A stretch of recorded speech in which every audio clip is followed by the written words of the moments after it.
পৃথিৱীয়ে ক'লে অসম্ভৱ, কিন্তু মেছিয়ে ক'লে চাই থাকা, মই কৰি দেখুৱামেই। মাকে প্ৰতি ৰাতি কৈছিল, মোৰ ল'ৰাই এদিন কৰি দেখুৱাব, সফল হ'বই। কিন্তু তেখেতক পৃথিৱী হাঁহিছিল, কাৰণ তেখেতৰ ল'ৰা চাপৰ আছিল।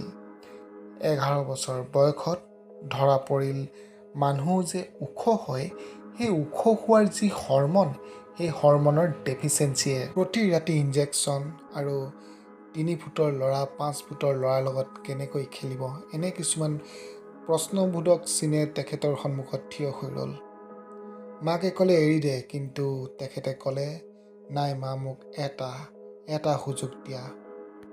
তেখেতৰ সৰ্বপ্ৰথম ফুটবলৰ ডিল এখন টিচু পেপাৰত হ'ল আৰু বেৰ্চিলোনাই ক'লে আমি চিকিৎসাৰ খৰচ দিম।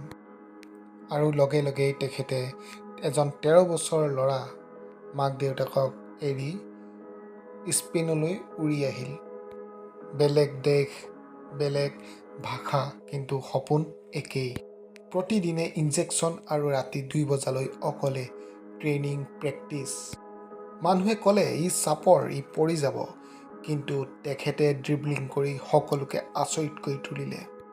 মানুহে ক'লে ই দুৰ্বল, পৰি যাব, কিন্তু তেখেতে 1 বছৰত 91টা গ'ল মাৰি সকলোকে দেখুৱাই দিলে। মনত ৰাখিব, তেখেতৰ বয়স কিন্তু তেতিয়া মাত্ৰ 13 বছৰ।